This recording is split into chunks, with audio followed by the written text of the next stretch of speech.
Media Server. Je vais rester là pour être sûr que vous nous entendiez aussi. Ce sera Chiara et moi qui allons vous présenter tout ça. Voilà, vous connaissez peut-être Chiara Ambul qui est notre conseillère académique et moi qui suis simplement enseignante dans le master. Mais c'est toujours plus agréable de faire tout ça à deux voix.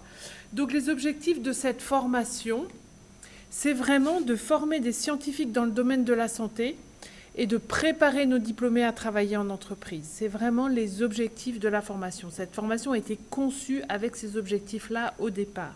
Pourquoi cette formation est intéressante à Genève en particulier? Tout d'abord parce que c'est une région dynamique dans le domaine de la santé. On l'appelle la Health Valley, en lien avec la Silicon Valley que vous connaissez tous. Donc c'est l'arc lémanique qui contient énormément de structures dans le domaine des sciences de la santé. Donc c'est 7 cantons, c'est entre Genève et Berne. Enfin, c'est vraiment une structure très intéressante. Pourquoi ça a été intéressant pour nous? Parce qu'on a consulté certaines entreprises pour concevoir cette formation, pour savoir ce qui était important pour elles quand elles accueillent des jeunes diplômés, et aussi parce que c'est des accueillants, des structures qui accueillent nos stagiaires lors des masters. Voilà. Et évidemment, c'est aussi des gens qui viennent faire des conférences, mais ça, pour nos étudiants, certains de nos étudiants le savent déjà, puisque vous en avez déjà vu certains, même en bachelor. Pourquoi Genève? Parce que la faculté de médecine, la section des sciences pharmaceutiques et l'hôpital sont physiquement très proches, sont au même endroit. Donc là aussi, ça favorise les interactions pour recruter des enseignants pertinents et pour aussi créer des opportunités de stage pour nos étudiants. Voilà. Pourquoi Genève? Parce que tout le monde sait qu'il y a des recherches particulièrement à la pointe dans différents laboratoires. Ces recherches de pointe permettent d'alimenter l'innovation, qui permettent d'alimenter les startups de la Health Valley, etc., etc. C'est vraiment des domaines qui bougent beaucoup à Genève. Et bien évidemment, Genève est une ville internationalement reconnue. Il y a beaucoup d'ONG et ça permet d'avoir une bonne visibilité pour les diplômés. Ce master en vue globale est hébergé par la section des sciences pharmaceutiques. C'est une formation qui est la suite logique du bachelor en sciences biomédicales. Certains sont en train de le suivre actuellement, qui lui est hébergé par la faculté de médecine. C'est un détail, mais c'est une formation interfacultaire intéressante. Il peut aussi être rejoint par d'autres bachelors. Chaque année, on accueille des étudiants qui viennent d'autres villes, d'autres pays, d'autres bachelors. Et c'est un master qui peut mener directement à travailler en entreprise, mais qui permet aussi d'accéder à des écoles doctorales pour faire un PhD, pour faire un doctorat. Certains de nos étudiants, chaque année, se tournent vers un doctorat.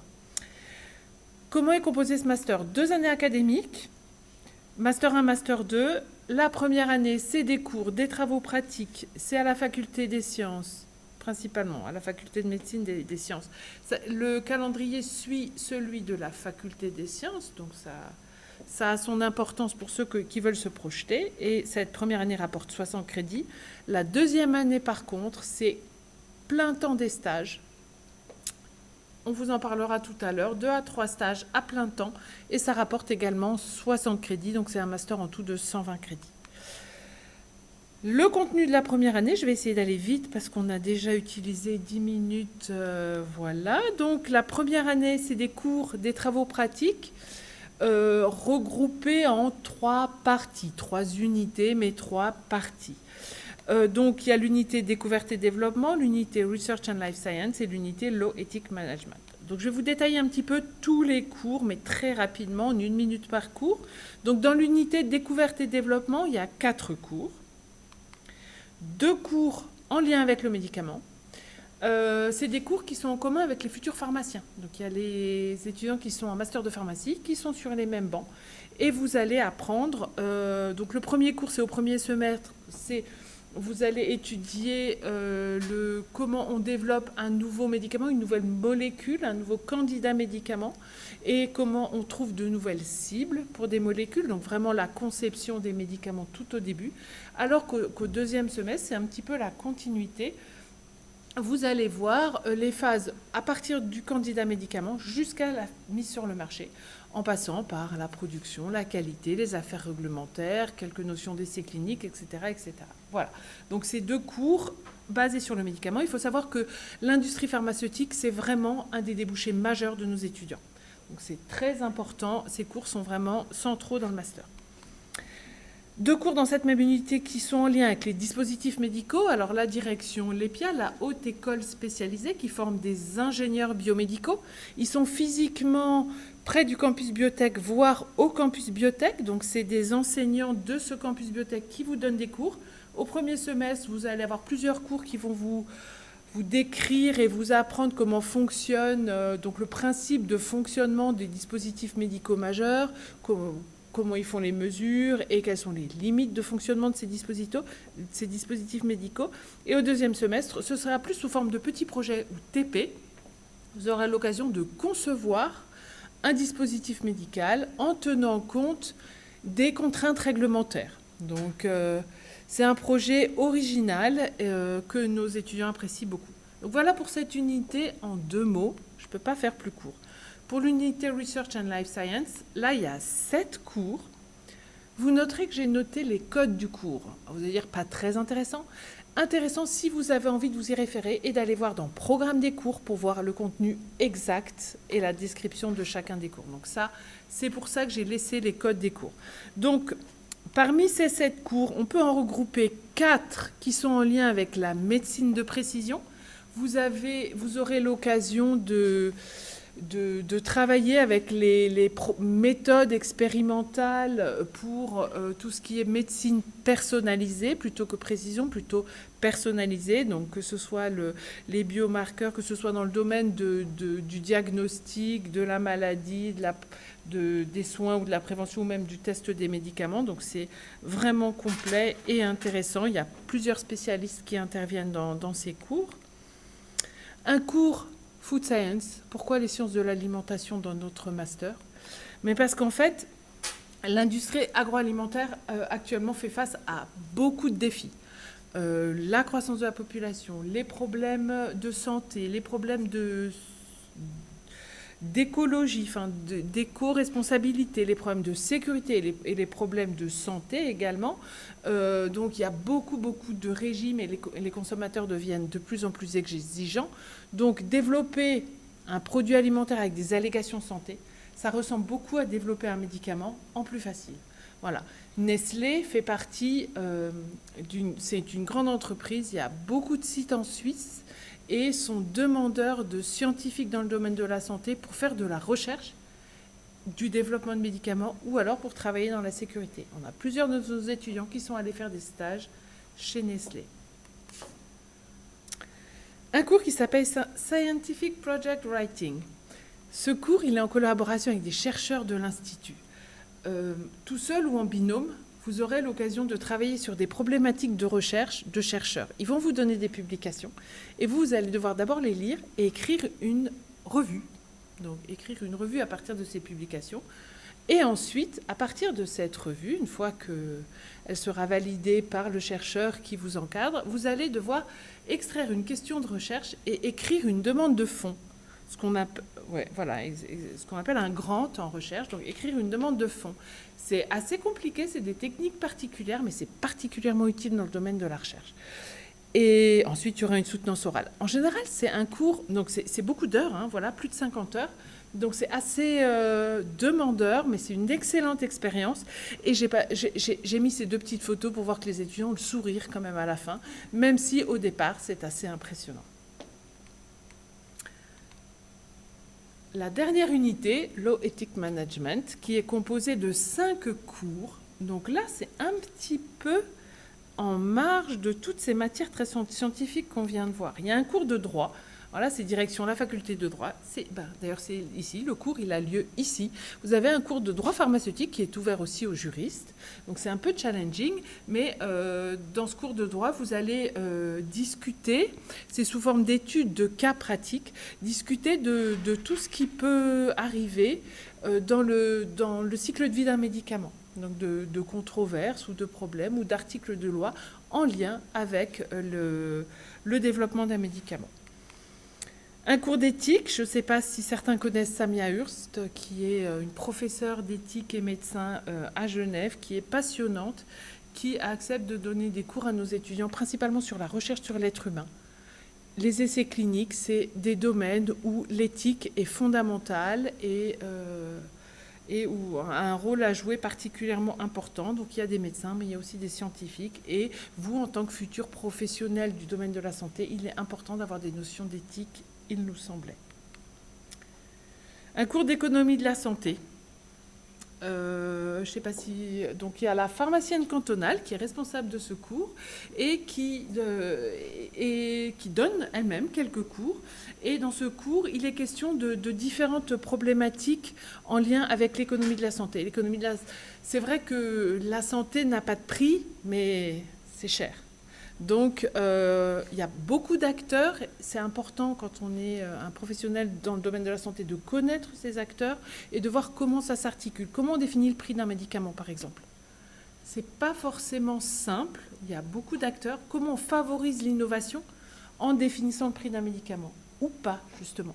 Et quels sont tous les enjeux et comment fonctionne le système de santé en Suisse et l'économie de la santé en plus. Tout ça, ce sont des questions que vous allez aborder dans ce cours qui vous permettra d'être des acteurs du système de santé éclairés.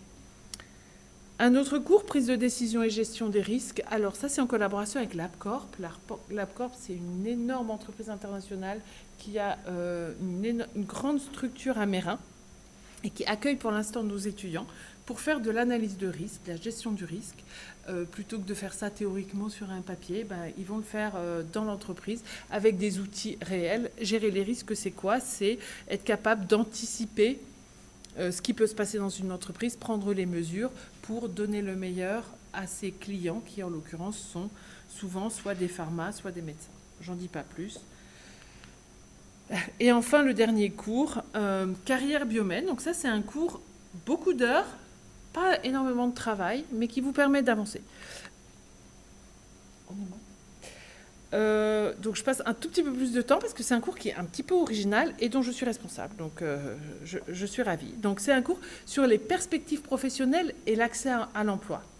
Donc quand on est en master, on va se dire oui, évidemment, je vais un jour chercher un travail et avant chercher un stage. Donc dans tout ce cours, je vais essayer aux étudiants de leur faire découvrir l'écosystème, c'est-à-dire de leur faire découvrir ce vers quoi ils pourront se tourner avec leur diplôme. Je vais aussi essayer de leur permettre de maîtriser les outils pour parvenir à trouver le stage ou le boulot qu'ils veulent. Et enfin, je vais les aider à élaborer leur projet. Comment on fait tout ça? Comment découvrir l'écosystème? On invite plusieurs externes, des gens qui ont votre profil, qui ont des profils de scientifiques généralistes et qui ont fait une carrière dans l'industrie et qui viennent vous raconter leur parcours. On a des visites. On essaye chaque année d'avoir 1 ou 2 visites, ou des fois 3, pour les étudiants, pour se rendre compte in situ de comment ça se passe dans certaines entreprises. Et on libère l'agenda des étudiants pour des événements. Là, je vous ai montré la semaine de l'entrepreneuriat et une journée au Biopôle. Et du coup, on libère l'agenda des étudiants pour qu'ils puissent y aller et faire des rencontres et mieux comprendre l'écosystème. Comment les aider à maîtriser les outils? Évidemment, CV, lettre de motivation, ça paraît simple, vous en avez tous fait, vous avez tous trouvé des jobs d'été, mais quand on cherche un stage ou le job de ses rêves, il y a, mine de rien, c'est pas un exercice de style. Ça peut faire une différence.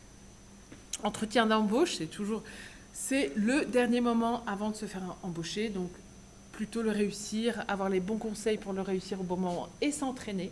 Cette année, on s'est entraîné avec les étudiants. Comment utiliser les réseaux sociaux à bon escient? Mais les réseaux sociaux professionnels, évidemment. Je suis sûre que vous êtes tous des champions en réseaux sociaux.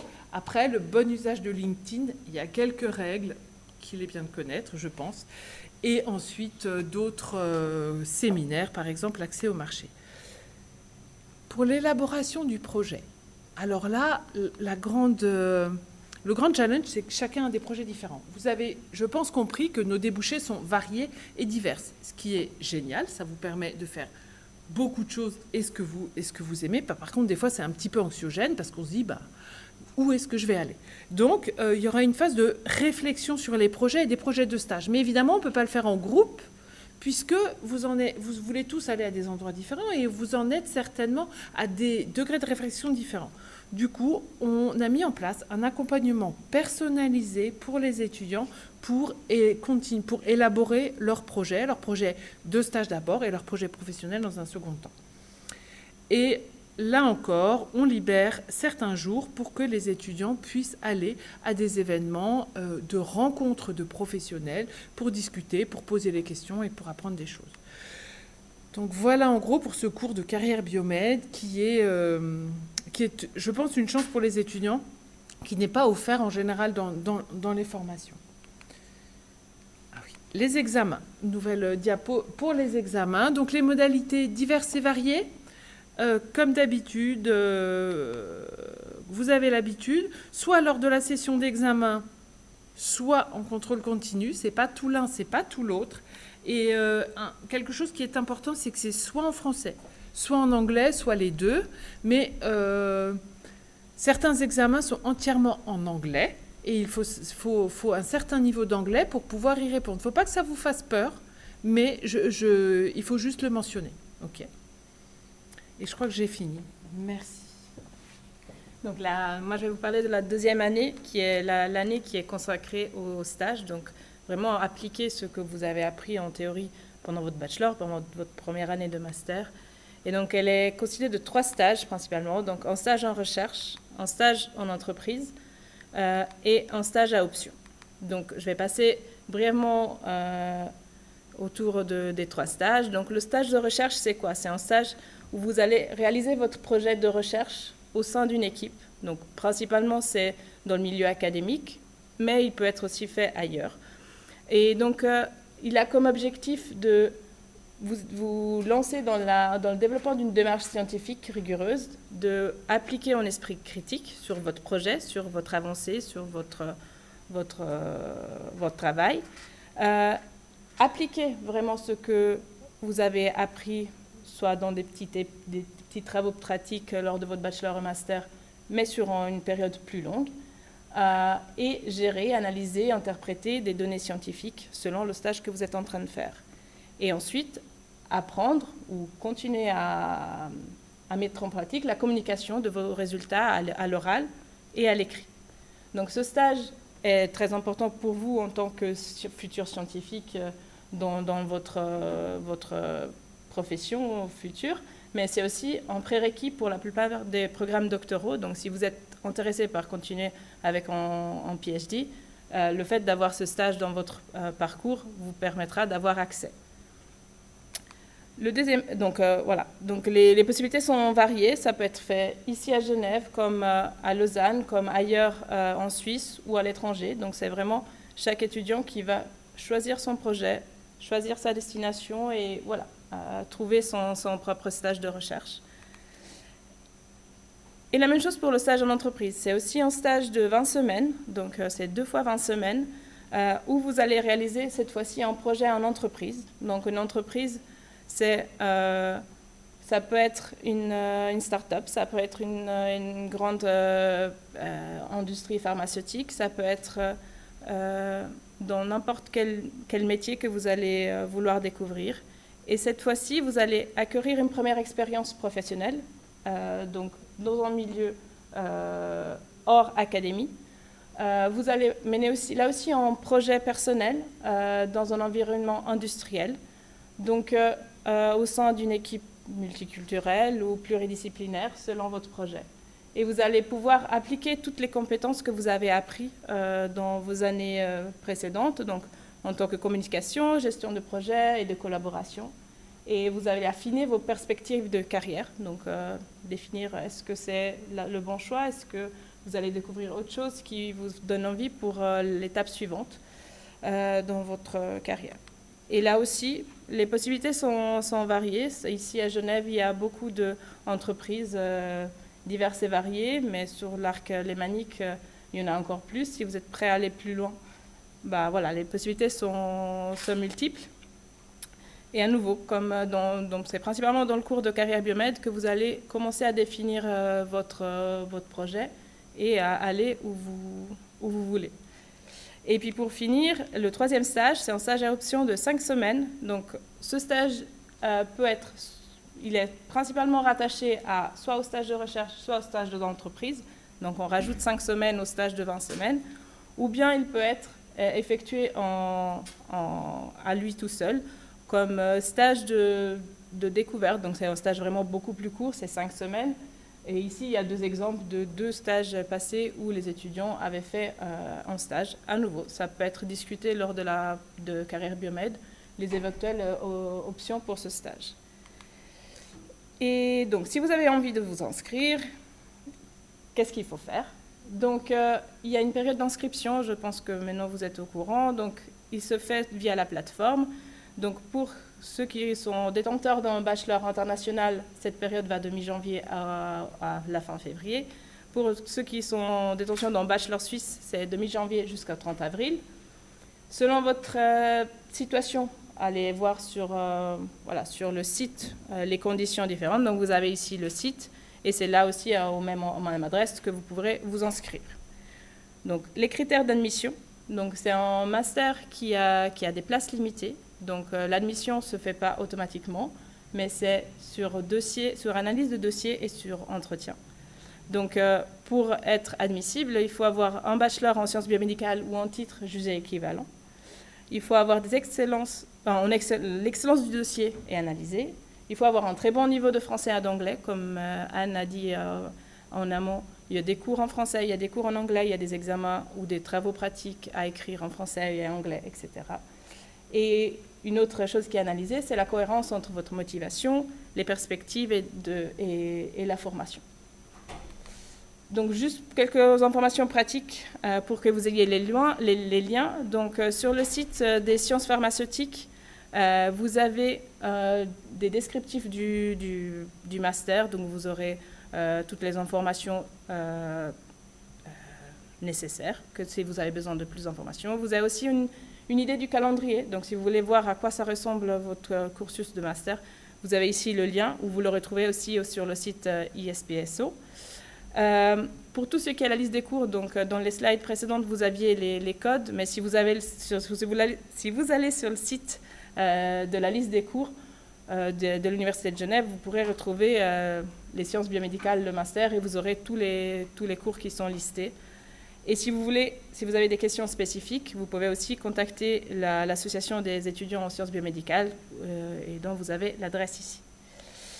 Et avec ça, moi j'ai terminé. On a juste une petite vidéo, je ne sais pas si on a le temps. Donc c'est moyen. Donc si vous allez sur le site, vous pourrez la voir une fois que la présentation elle sera publiée. Et c'est en fait le témoignage des anciens étudiants et sur les différentes étapes, donc sur leur vécu sur le master, qu'est-ce qu'ils en ont pensé, qu'est-ce que ça leur a appris, qu'est-ce que ça leur a aidé pour les étapes suivantes, etc. Donc je pense que c'est un message qui pourra peut-être vous parler bien, parce que c'est des étudiants qui étaient là il y a quelques années avant vous. Et avec ça, là, du coup, on a terminé. Si vous avez des questions, je pense qu'on doit quitter la salle, donc on peut se retrouver à l'extérieur.